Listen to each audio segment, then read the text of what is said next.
I'm Makini Smith. In 2009, while going through a divorce, I decided to jump straight into entrepreneurship. In 2012, I lost my sister and asked myself, what legacy do I want to leave behind? Since then, I've become a serial entrepreneur, helping other women publish their books, produce their podcasts, and reach their big goals to walk in their greatness. I realized the importance of sharing our stories of resilience and how it can be another's guide to walk in a manner worthy of their calling. We are blessed to be a blessing, so get ready to be blessed with an inspiring testimony.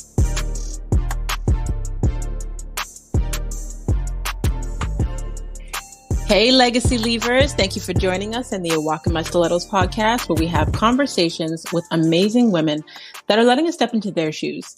I help women to own their voice so they can create impact, prosperity, and legacy.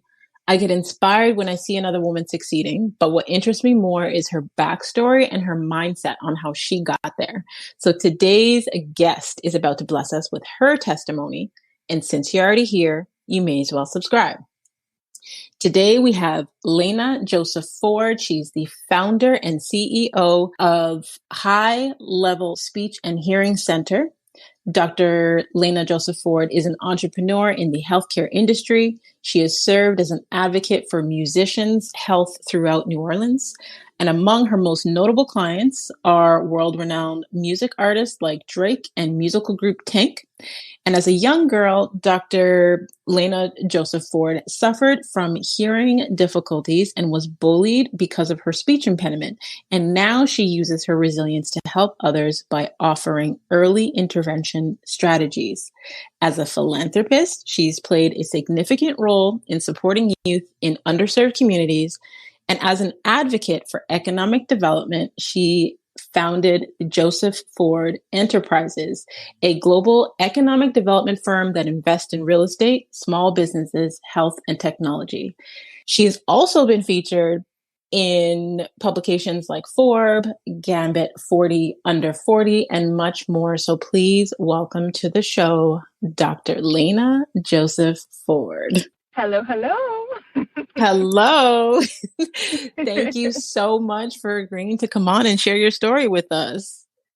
Thank you for having me. I am super excited to be speaking to the audience today and to just have this awesome conversation with you, uplifting, supportive. I'm here for all of it.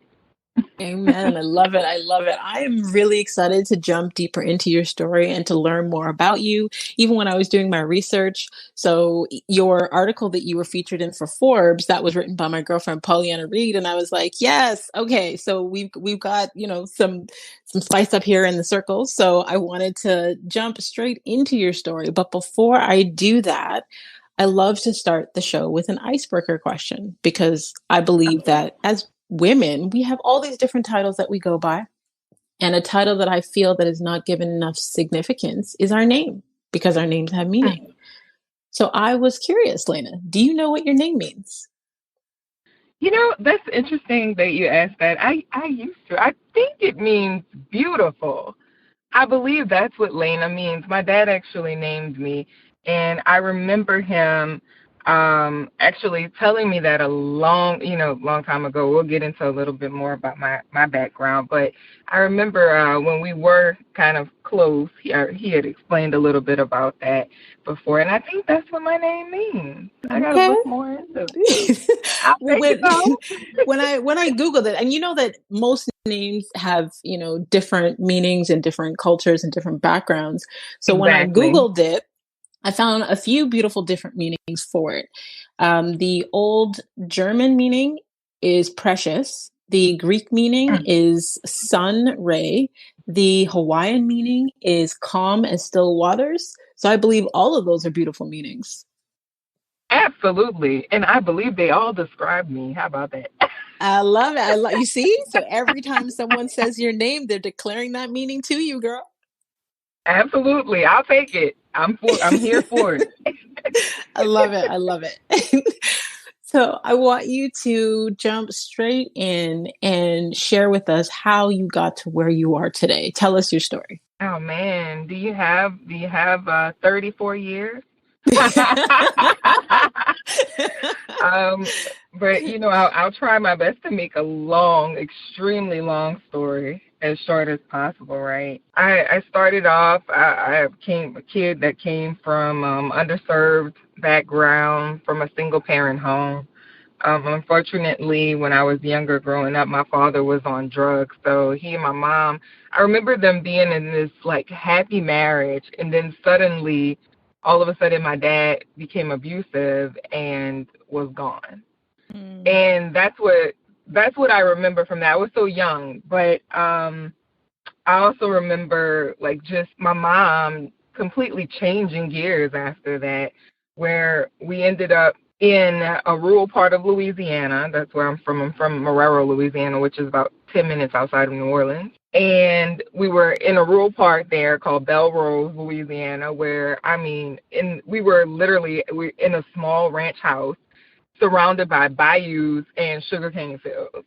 Mm. And my grandparents raised my sister and I. She was a baby at the time. She didn't even really get to really spend very much time with my dad. That's why I kind of, when you asked me about my name, I just remember small moments of being with him, and he's saying things like that. But my sister didn't even get to know who he is or who he was.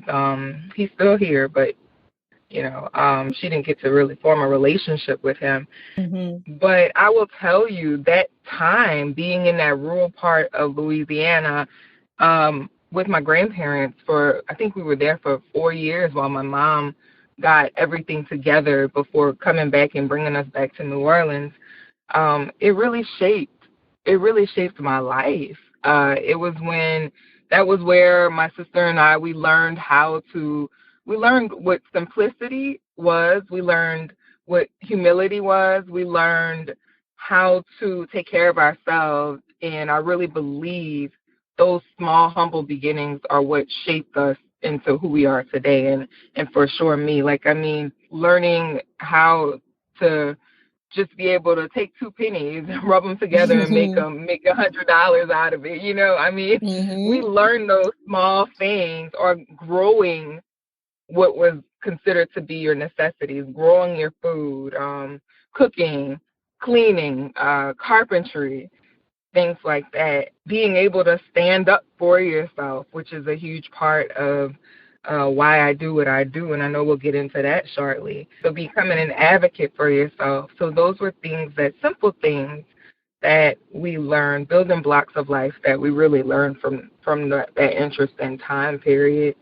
And fast forward to today, I know we're going to get into all of that, but just being able to be successful, I really do look back on those humble beginnings. Share with us, Hmm. because you were bullied growing up, you had a speech impediment, now you're a huge Yeah, advocate in your industry. Like, you were able to turn your greatest insecurity into your greatest motivation. Like, share with us how that process happened. absolutely, absolutely. So when I was younger, growing up, like I explained to you guys, I was in the country, rural part of Louisiana.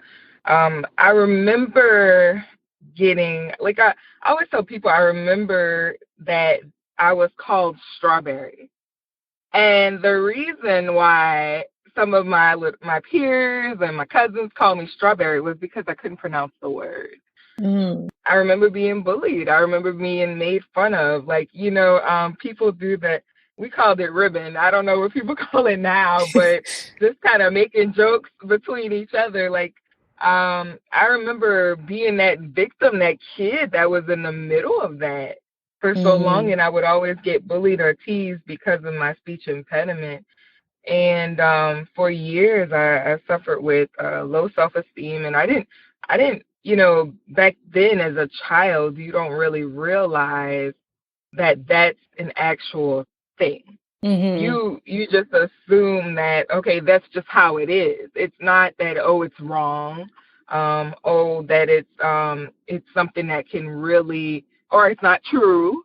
That's the other Mm-hmm. part of it, right? It's the wrong, Mm-hmm. it's not true. It's something that can really affect me later on in life, and it'll always be with me. You don't realize those things, and you don't put a name to low self-esteem or lack of confidence. um you just don't know those things when you're a child. So I remember suffering with that for 8 really long years, and it really influenced the way that I was in school, my friendships, my ability to build relationships, my ability to speak up for myself when I was being bullied and teased. Mm-hmm. Um, and then, I made really good grades in school. So because I made good grades in school, I wasn't really considered a problem. So people will ask me all the time, well, why didn't your mom just enroll you into a speech therapy program? First of all, I went to public school. And, second of all, we had Medicaid, and most providers do not accept Medicaid as a type of insurance, a government insurance in the United States. And most providers don't accept it because of low reimbursement rate. Mm-hmm. So I pretty much either I was going to receive services at school or at some type of hospital or doctor's office. But unfortunately, the school system was limited on the number of people that provided, or speech therapists that worked in the school system to provide the service. And like I mentioned before, with Medicaid, the low reimbursement rates, doctors' offices weren't really taking it. So it took about 8 years before I finally got on the radar, to the parish's radar, after my mom really had to fight. And I think I'm so grateful for her, because she did fight, or else it would have Mm-hmm. ended up lasting even longer. And she finally got me enrolled in speech therapy. Now, the craziest thing about that, and this is what really drove me to start High Level Speech and Hearing Center and really become an advocate for families and children and adults as well who suffer with speech and hearing issues. The crazy thing was, it only took 3 months of speech therapy Wow. for me to be completely healed of my issue. Wow. Now, 8 years of being bullied, teased, low self-esteem. When you work with pediatrics, you learn that there are certain years that are very crucial to children and their development and their growth. We always say that birth to 3 is the most important, because that's when we're getting all the information we need to communicate. And then as those kids get school age, what's happening is they're developing who they will become. They're developing their personalities, and I like this and I like that, or I don't like this and I don't like that. They're developing themselves. So when you are in a position where you're being told by people who you see as friends and family that you're not acceptable, that you're different, Mm-hmm. and being, in the form of being bullied and harassed and teased, it really does take a toll on you during those years. But for Absolutely. 8 years of all of that, and if I would have had an opportunity for early intervention, who knows what that would have looked like. Mm-hmm. And unfortunately, the truth is that there are so many children. I was one. There are so many more that suffer with the same thing. And Mm-hmm. so when I started High Level Speech and Hearing Center, I started it with the focus of, I want to become an advocate for children. I want to become an advocate for families. And I want to offer early intervention services so these kids don't have to endure this. They can grow up being their true self, whether it's that they have a hearing loss and we have to do something about a hearing loss and fix that, or if they Mm-hmm. have a speech impediment and we have to do something about the speech impediment and fix that. But at the end of the day, there are therapeutic treatments for all of these different issues that can be addressed, where a child's lifestyle can be adjusted, and they can really develop into who they are without that disability of influencing them. Wow. Even when you were speaking about the fact that you were dealing with this for 8 years and then it only took 3 months, for the speech therapy, I think about, there's a lot of things that kids experience, especially today, that have gone on for years, or that they don't know that they can get the help or support for, or even their parents may not even have the time to get the help and support, and realizing that it's just 3 months is not a long time. Do you know what I mean? Like Yeah. to have such a drastic change. And it reminds me of when I was 12, I started losing my hearing in one ear. And at first I was Oh, afraid to wow. tell my mom. And when I finally told her, and we went to the doctor's appointments and I had to see a specialist, and I had almost completely lost hearing in one ear, and they were afraid that I was going to lose hearing in the other ear. And I started learning sign language when I was 12. And then all of a sudden Wow. my hearing came back.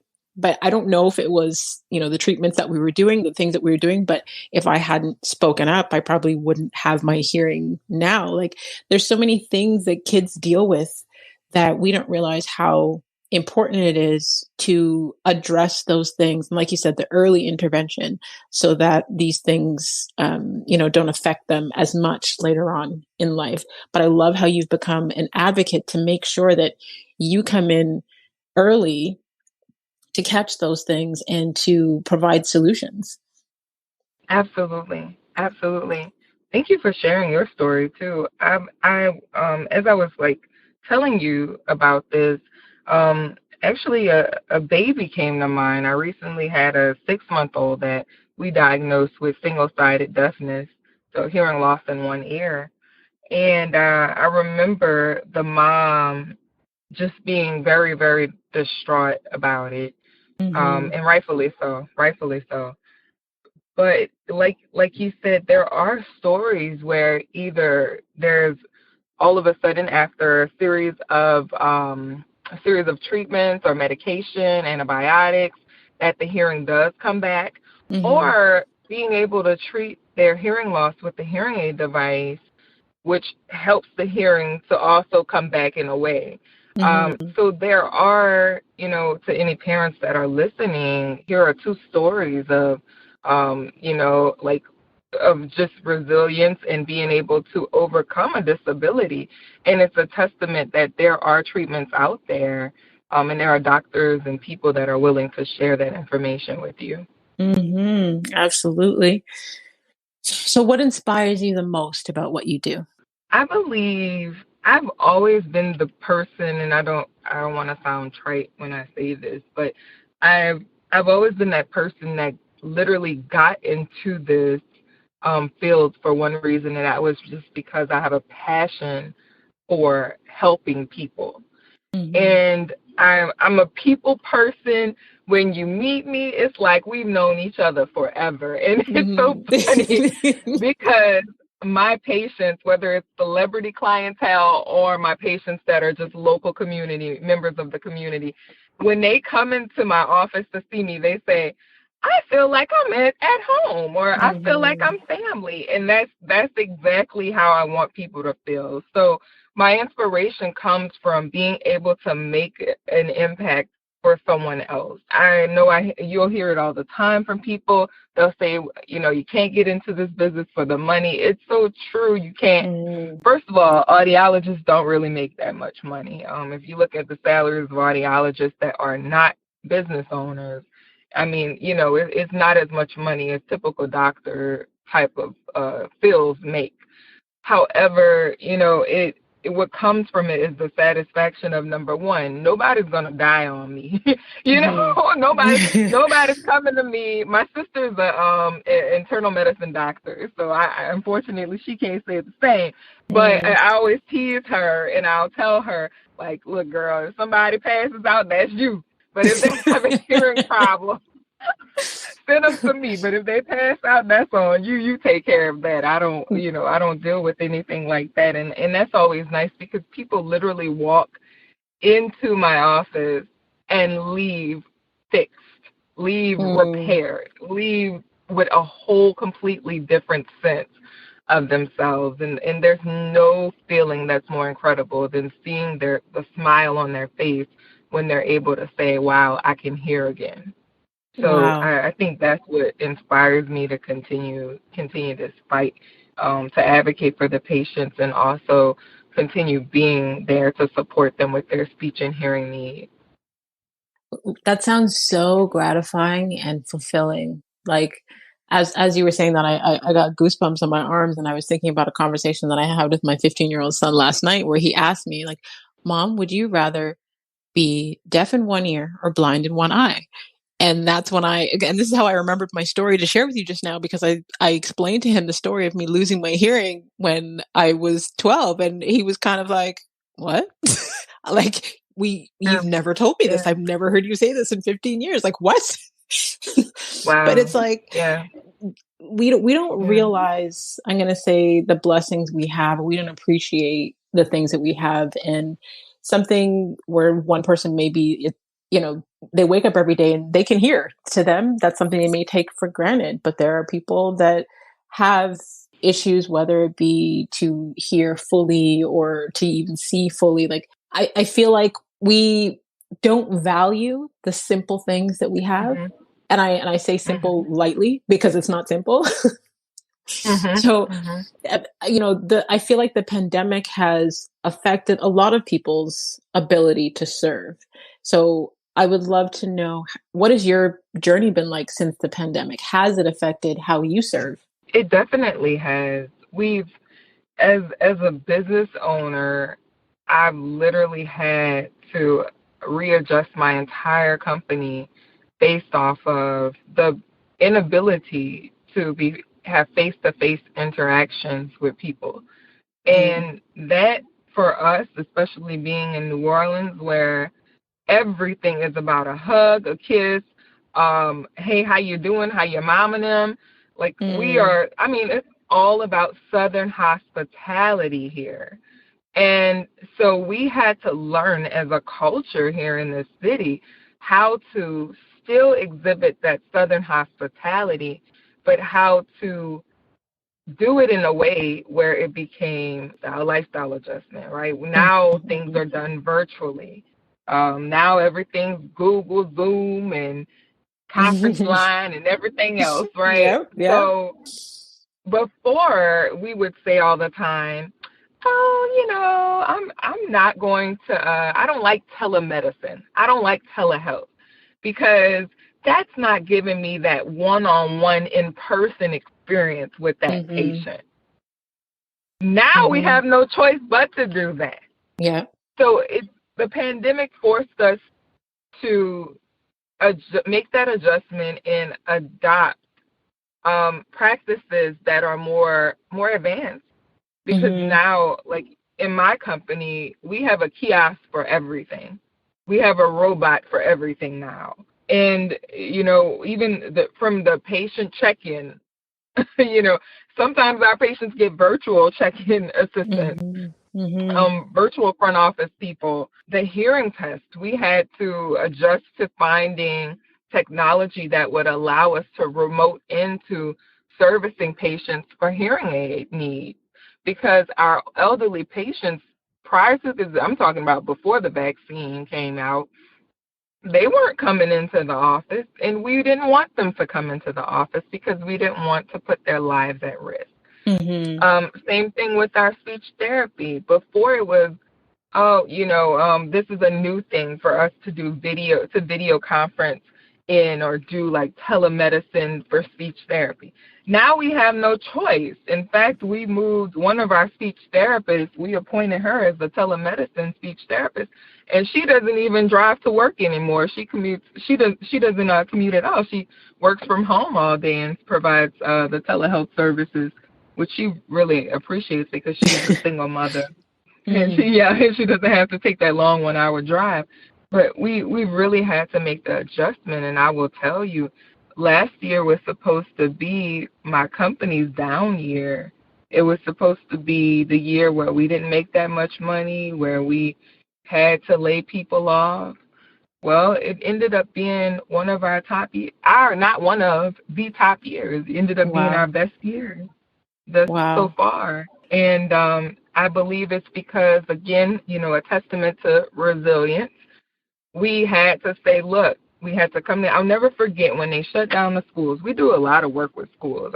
We serve about 100 schools in Louisiana, and we're working with some schools in Atlanta and the YMCA in Atlanta, so we're expanding. Wow. But I remember when we shut down the schools, I told my husband, who serves as our director of business development, I told him, I said, man, I don't know, Jamal, what we're gonna do. What the hell are we gonna do? That's Mm-hmm. our bread and butter. Everyone else in audiology businesses were like laying people off left and right. I'm a part of these different chats, and I saw, oh, this business got shut down, this business closed. Sorry to close our doors. We had to lay our whole team off. Looking for jobs, trying to sell the practices. And I was just kind of wondering and waiting, damn, when is it gonna be my turn to post that? That was a scary Wow. feeling. That was a Wow. scary feeling. And Wow. he looked at me and he said, "We gotta go tell her. We gotta do it," and we did. And we didn't end up laying off our staff. We did reduce our number of days for like about 2 months. Because here we had the mandate where we had to close for a little while, and we converted to tele. And then, I mean, when we opened back up, things picked up really fast. And I think right now what everyone's seeing is a huge upsurge in business right now. Mm-hmm. Also, another thing in New Orleans, and I'm sure in other cities as well, we saw that, as you guys know, that we suffered with Hurricane Katrina back in 2005. It Mm-hmm. pretty much destroyed the entire city. If you haven't been in New Orleans, Mm. I'll say this: if you came to New Orleans before 2004 and you haven't been back since, if you would have come here in 2006, you would have been like, "What the hell happened to this city? This is not a city. What is going on?" I mean, it was terrible. But what Wow. happened? Oh yeah, it was bad. But what happened as a result of that is that opportunity kind of started knocking. So all of these properties, all of this real estate became for sale. Mm. And my husband and I, we started investing in real estate because we knew that's the key to wealth. Well, Mm-hmm. real estate is truly the key to wealth. Assets, ownership is the key to wealth. Mm-hmm. So we started investing just a little bit, rubbed our pennies together and invested, did what we had to do. And now properties that we bought for like maybe $100,000 or $200,000 are now going for $600,000 in this city. Mm. And it's crazy, but that was also an upsurge that happened after COVID. This year we're working on properties now, trying to get trying to recover some of the losses and be able to get our investment back so we can invest more. So again, another story of resilience, being able to see opportunities in the midst of tragedies. I think Mm-hmm. that's very important. I always love when I hear people share stories of how they're thriving through the pandemic because I know that it has been devastating. We have lost people, people have been sick, people have lost jobs. There's been a lot of grief, but there also has been so much abundance and positive things that have come from the pandemic. So I love when you women are sharing your stories of how you were able to thrive during this time. And I mean, I remember at the beginning of the pandemic, I did an IG live with a girlfriend of mine who is a real estate investor in Pennsylvania. And we were talking about how we have been thriving through the pandemic. And people were angry. We had people come on to the live and were in the comments and they were like, F you, and like just angry. Mm-hmm. And for a minute, it made me very quiet about the blessings that I was getting during the pandemic. And then continuing to have conversations with women like yourself and hear your stories of how you've been able to pivot and adjust and to provide solutions during this time so that you can thrive and you can also make a greater impact has been such a blessing to me. And I'm sure the other women that are listening, because it now makes me feel more empowered to continue to share the fact that I've been blessed throughout this pandemic. Like, I mean, funny enough, I came to New Orleans for the very first time. I think it was 2018 or 19. So I don't know what it looked like before, but it was a beautiful experience when I did come. And then that year, I had a lot of health challenges. So I was basically having like my I'm going to say my quarantine for about a year because I was home, I was ill, I was in and out of hospital. And then when I was ready to jump back into business at the beginning of the pandemic, like it was the February that I'd gone away on a trip to Cuba with friends as my reset button. And I came back ready to hit the ground running. And the following week, Toronto, Canada had gone into lockdown. And, the pandemic started to spread. So I thought, oh my goodness, what am I going to do? So for about a couple weeks, I was a little unsure. But then the first 3 months of the pandemic, I made more money than I had made the previous year. And then last year was like, I made more money like last year than I did, like during the pandemic than the previous year. And then now the first 3 months of 2021, I've made more money than I did all of 2020. So it's like being able to pivot and adjust and to provide solutions to what people need in this time. And, I don't want to say the toxic positivity of acting like the negative doesn't exist, because it's there, but it's like, how can we work through this? How can we get back up from these things? How can we serve during this time, make a greater impact rather than look at all of the devastation and live in that space? So thank you for sharing your story of resilience. Absolutely. Listen, I've lived through so much. I've literally lived through personal tragedies, a natural disaster, Hurricane Katrina in 2005, and now a pandemic. Tragedies will happen regardless of what's happening in your life. You will always encounter some type of adversity or tragedy. But the most successful people are those who see opportunity. You have to have an eye for opportunity. That's the real definition of resilience.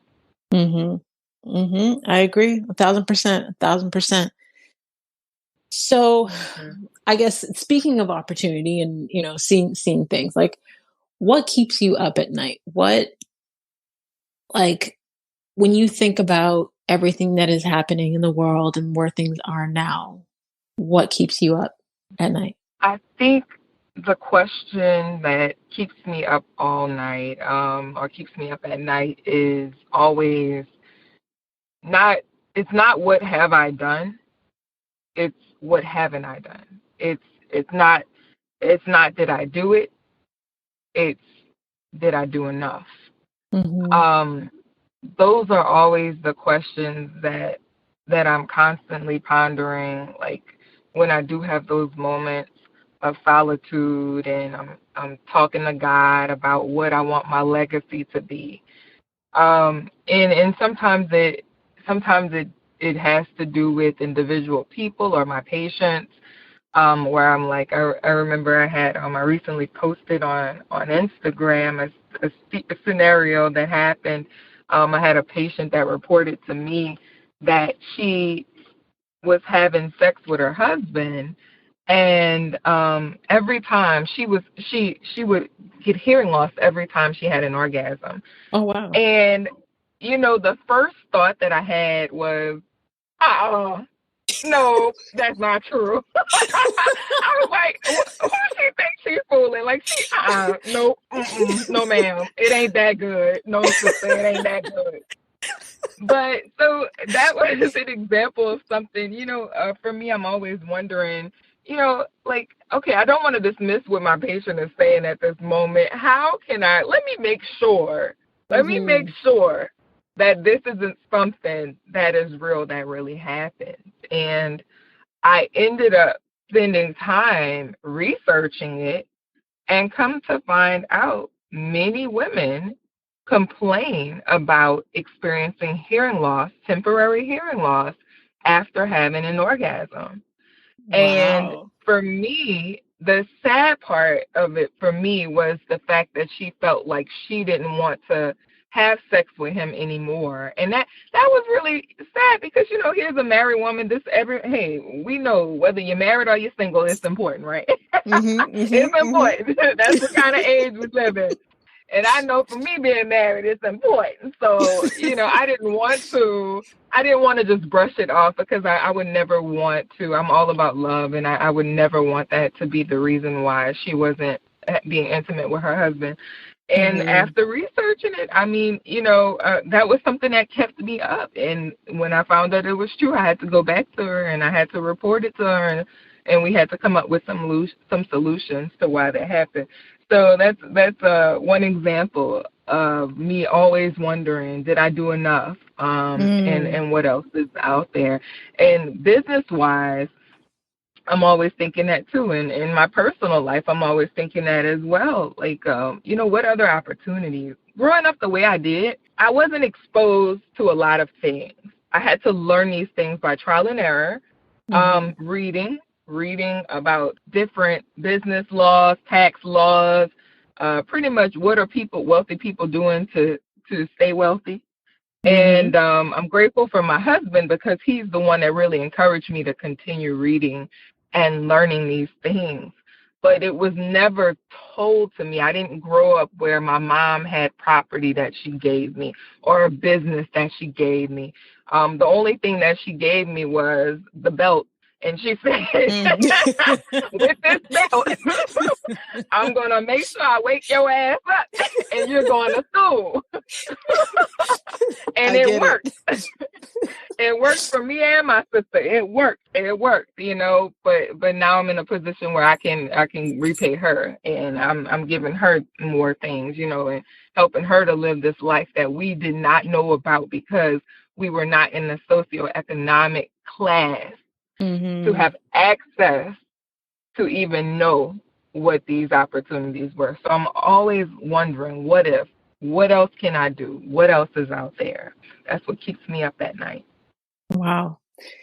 There's a common thread, I'm going to say, with all the women that I have interviewed on the show. And obviously you guys have a passion to serve. You have a passion to make sure that other people don't experience what you have. And it's like this natural nature to want to nurture. And in that, I feel like sometimes we become so consumed with helping others that I always like to ask, like, what does your self-care routine look like? Like, how do you take care of Lana? If you had given me a test today, that would be the part that I would fail. That would be the section that I would fail. I have to be very transparent and vulnerable right now and tell you guys that, like, the truth is, I don't do enough to take care of myself. I love exercising. I played basketball for years when I was younger. That was my thing. That was my passion. And I played all the way up until college. And so being an athlete, being active, that part comes really natural to me. I used to, when I'm not busy, I'm going to say this, I love diet and I love exercise. I love trying natural remedies. And I am that person that will recommend natural remedies to anyone. But the consistency really falls apart when I start to get heavy into my work, heavy into caring for other people, and I kind of put myself to the side. So I have to say I need to do a better job of it. A couple of things that I wish that I would do consistently. I wish I would do yoga and meditation more often. I wish that I would spend every single morning outside for at least 30 minutes. I don't, but I wish I would. I wish that I would spend more time with my friends, and I wish that I would get more massages for my body. Those are things that I know I need. My husband told me, I thought it was interesting, multi-million-dollar LeBron James, he said LeBron James spends millions of dollars on his body. Of course he would. That makes so much sense that's his moneymaker. That's his moneymaker. That's what makes his money. Now, if that's the truth for him, why aren't we spending or investing enough money and time into our body? We don't need multi-millions of dollars to do it. That's right. So I'm not doing a great job of it, but I need to do better, and that's one thing that I would like to work on more for 2021, but also continuing on, honestly, forever. Because what I've realized after 30, everything goes downhill. So I'm going down the hill.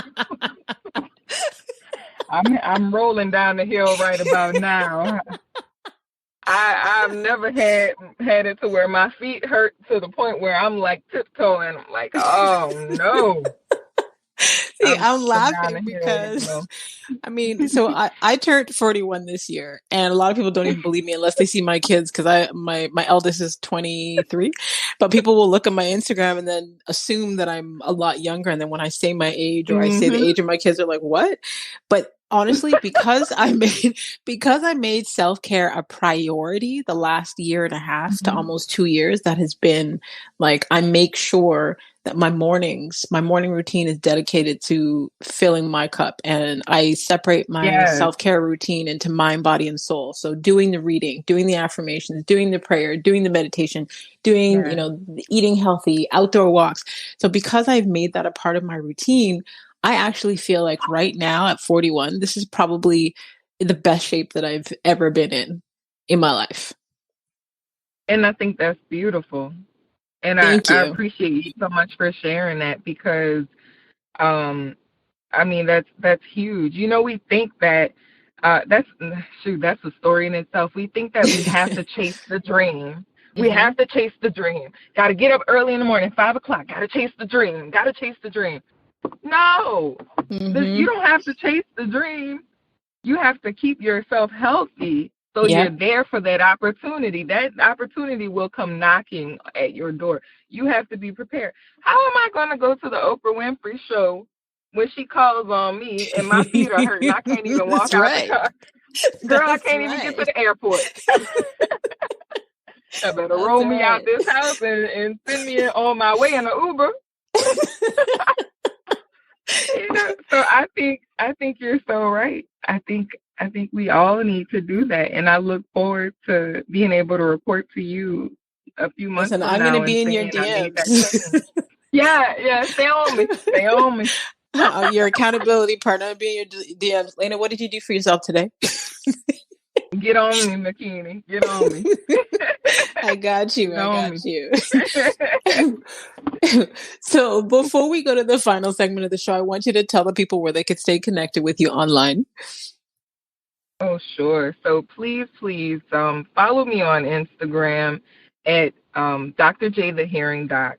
Everybody says link in bio. So if you check out my bio, you'll have links to everything else, including High Level Speech and Hearing Center, including my most recent article in Forbes, including Facebook links and Twitter and all of that other stuff. So definitely follow me on Instagram, and I also always drop gems on there as well for everyone for free. Awesome. I will definitely have your links in the detailed section below your episode so they can just click and connect with you directly. They don't have to search too far. Awesome. Thank you so much. You're welcome. So the final segment of the show, it's really like a rapid fire. I ask about 5 quick questions and you share whether it be, one word or one sentence, whatever comes to mind. All right, let's do it. All right. Okay. So name a book that has changed or greatly impacted your life. Tax-Free Wealth. Okay. All right. If you could have a gigantic billboard anywhere with anything on it, what would it say and why? It would say, get your hearing tested annually, because people are still not doing enough of it. Name one of the most worthwhile investments that you've ever made. And that could be of money, time, energy. My husband. Time and energy. I get it. All right. What have you become better at saying no to in the last 5 years? And that could be distractions, family, invitations. Social media. What new belief, behavior, or habit has improved your life in the last 5 years? Everything is negotiable. Knowing that.